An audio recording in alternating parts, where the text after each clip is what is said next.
Kekuatan mental Kong Wu berfluktuasi, dan dia tidak bisa menyembunyikannya darinya. Kong Wu mengangkat kepalanya dan mengangguk lemah. Ya, tapi... Dia bahkan tidak yakin untuk membuka jiwa. Qin Yichen tiba-tiba penasaran. Untuk apa kamu berkultivasi? Alkimia? Harta karun? Atau formasi? Sarjana yang agak kurus di depannya. Mungkin ikatan antara klannya. Membuat Qin Yichen tiba-tiba merasa sangat menarik. Kong Wu menundukkan kepalanya dan suaranya bergetar. Di depan Qin Yichen, dia tidak punya tempat untuk menunjukkan dirinya. Tuan dan kakek keduanya mengatakan kepadaku bahwa hanya seni bela diri yang tidak bisa menyelamatkan umat manusia. Saya hanya bisa membudidayakan dewa, dan hanya melayani sebagai budak semua dewa dan iblis. Jadi, Anda ingin mengembangkan Shenwu dan Wushu? Kong Wu tertegun, tapi menyambut mata dewa itu dan mengangguk dengan tegas. Jiang Buyong melihatnya di matanya, tetapi dia menghela nafas. Anak ini, buku kuno apa yang kamu pegang sepanjang hari? Mengatakan bahwa ada ratusan juta pahlawan dalam buku. Saya tidak mengatakan bahwa membaca itu tidak baik. Tetapi umat manusia kita, di mana ada ratusan juta tentara? Qin Yichen mengangkat telapak tangannya. Patriark, jangan katakan itu. Buku itu memiliki Yan Ruyu. Buku itu memiliki Yan Ruyu. Dan buku itu memiliki miliaran tentara. Menarik. Dan Kong Wu, nama ini memiliki sedikit arti. Qin Yichen tersenyum dan berkata, pertama-tama, Anda memimpin sekelompok kerabat dan membela istana Yan Huang mati-matian untuk memberi formasi teleportasi kesempatan untuk meletus. Iya. Ya, meski saya tidak sempat melihat suaranya, Patriark terakhir Kong. Tapi saya ingin datang ke sini untuk bekerja keras demi umat manusia saya. Menambah fakta bahwa Kepala Jiang dapat menerima Anda sebagai murid, saya yakin banyak yang harus Anda lakukan di masa depan. Melihat pisau pinggang King San cendekiawan itu lagi, Qin Yichen tiba-tiba tersenyum dan berkata, bagaimana kalau kamu mengikutiku di masa depan? Begitu dia mengatakan ini, mata Kong Wu membelalak. Ikuti Tuan. Tanda seru. Qin Yichen tertegun, dan berkata sambil tertawa. Tuan, saya tidak mampu dipanggil dengan nama itu. Apalagi ulang tahun Anda harus lebih tua dari saya. Kong Wu tiba-tiba bangkit dan berkata, kamu mampu membelinya. Tentu saja, kamu mampu membelinya. Tuan telah bekerja keras untuk umat manusia, dan saya mendengar bahwa Tuan dia juga dari generasi yang tidak dikenal, membunuh sampai ke Kaisar Surga. Dan saya lahir di alam surga Kaisar, tetapi saya tidak mencapai apa-apa. Saya hanya mengeluh bahwa para dewa dan iblis kewalahan di atas kepala saya. Bahkan jika Anda mengembangkan seni bela diri, Anda hanya dapat memperpanjang hidup Anda. Di mana gerakan seni bela diri sekecil apapun? Jika suami Anda tidak bisa menjadi seorang suami, siapa lagi dalam ras manusia saya yang mampu membelinya? Qin Yichen menutupi dahinya dengan tangannya, dan Jiang Buyong juga berdiri dan berkata, Yichen, apakah kamu akan membawanya? Mengapa? Patriark tidak tahan? Saya bersedia, tentu saja saya bersedia. Jiang Buyong sangat gembira. Anak ini memang pintar. Dia belum terlalu tua. Dan saya telah mempelajari semua yang bisa saya ajarkan. Saya hanya bisa mengajar begitu banyak. Jiang Buyong menghela nafas, memikirkan pemimpin klan manusianya yang bermartabat. Dengan mengikutinya, dia hanya marah pada dewa dan setan. Sejujurnya, saya hanya tidak tahu identitas Qin Yichen. Saya hanya menemukan ras manusia. Biarkan dia memilih siapa yang akan diikuti. Saya khawatir mereka harus memilih jenderal pedang sihir yang ada di istana Kaisar. Baiklah, Xiao Wu, kamu pergi keluar dengan Yichen sebentar. Kami dulu tidak berani keluar, dan kami tidak punya kemampuan untuk keluar. Mulai sekarang, bagaimana kamu mengatakan sesuatu, mencampurkan seseorang? Seseorang.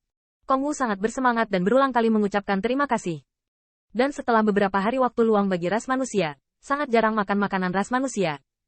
Makanan ini tidak memiliki sihir apapun, tetapi lezat. Bagi Qin Yichen, lebih enak daripada buah sen dan tao. Awalnya, Qin Yichen ingin memanfaatkan kesempatan berdiskusi dengan umat manusia kota Feng Shui dan menghabiskan lebih banyak hari di istana Yan Huang. Tetapi Jenderal Dewa yang menjaga istana Yan Huang menemukannya. Jenderal Feng, Kaisar mengundang Anda untuk kembali, dan berkata, tetapi Anda telah memilih 3.000 suku kota Feng Shui, dan Anda harus terus berkembang. Qin Yichen terkejut. Mengapa Kaisar mencari saya? Bukankah utusan Kaisar yang datang lagi? Dewa akan tersenyum dan berkata, tentu tidak. Jika utusan Kaisar datang, Kaisar harus mengatakan bahwa Anda mundur kali ini. Sepertinya ini tentang, Lick Road Market akan segera dibuka. Biarkan kamu kembali. Pasar Jalan Lick. Qin Yichen terkejut. Dia tahu penyihir itu, dan dia juga tahu iblis itu. Tapi dia belum pernah mendengar tentang Lick Daksu. Namun, Kaisar mendapat perintah, dan Qin Yichen segera pergi mencari istana Yan Huang setelah mengetahui niatnya. Jiang Buyong dan Feng Nianwu sama-sama terkejut. Pasar Jalan Lick. Keduanya saling memandang, dan Feng Nianwu berkata, aku akan memilih seseorang untukmu terlebih dahulu. Hanya Jiang Buyong yang mengelus janggut abu-abunya dan wajahnya berawan dan cerah. Melihat ini, Qin Yichan tidak bisa menahan diri untuk bertanya, Patriark Jiang, Pasar Jalan Lik, ada apa? Jiang Buyong berpikir sejenak, kamu tidak perlu mengatakan setan. Dan Wu, tahukah kamu? Qin Yichan telah mendengar sedikit, dia tidak tahu banyak tentang penyihir.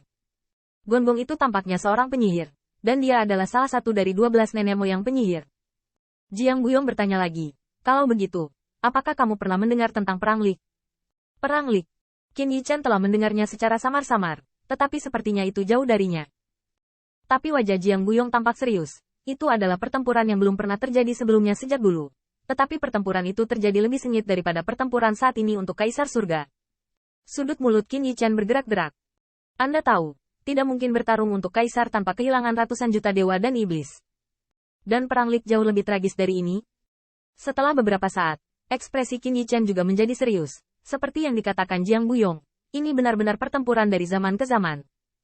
Apalagi jaraknya sekarang sudah sangat tua, hampir setelah makhluk yang lahir baru saja menemukan kampung halaman mereka, dan para dewa dan iblis dari semua pihak bertempur dan bertarung dan melewati era prasejarah.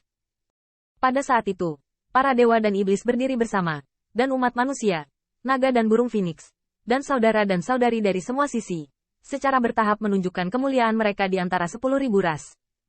Tetapi ketika makhluk yang diperoleh bertarung, alam semesta kuno juga tidak damai. Selain bayang-bayang dari keberadaan mengerikan yang asli di belakang mereka, ada 3 monster yang ternyata kuat dan menyatukan alam semesta kuno. Tidaklah akurat untuk mengatakan bahwa ia bersatu, tetapi setidaknya ia telah menjadi gaya terbesar di alam semesta kuno. Itu adalah surga klan iblis kuno. 3 suku iblis agung, masih duduk di surga bersama. Bukankah mereka bertarung di dalam hati? Hal yang paling menakutkan adalah bahwa 3 kekuatan ras iblis adalah dewa iblis bawaan. Masih hidup sampai sekarang. Apa yang bahkan tidak diketahui Qin Yichan adalah bahwa salah satu dari 3 ras iblis kemampuan perkasa telah pergi ke surga sebagai tamu ketika dia merampok artefak Kaisar Bihai. Setelah menyatukan ras iblis dari alam semesta kuno, klan iblis surga tidak menghentikan kuku besi, tetapi ingin menyatukan semua ras iblis di dunia, dan bahkan menjadikan iblis ras terbesar di dunia. Sejak saat itu, pembunuhan klan iblis ke surga Kaisar tentu saja tidak membantai sesuka hati, tetapi mencari iblis dan penyihir pada saat itu. Pada saat itu, para penyihir dan iblis semuanya adalah anak-anak yang diciptakan oleh kekuatan bawaan yang lahir bersama naga dan burung phoenix, dan beberapa dari mereka berasal dari asal yang sama, jadi mereka disebut ras monster. Namun, ketika istana klan iblis kuno terbunuh, klan iblis dari surga Kaisar mengajukan keberatan. Karena sangat sederhana, setiap orang adalah monster race, tidak apa-apa, dan tidak masalah menginginkan monster raja menjadi balapan besar pertama. Tapi, siapa yang akan menjadi bosnya?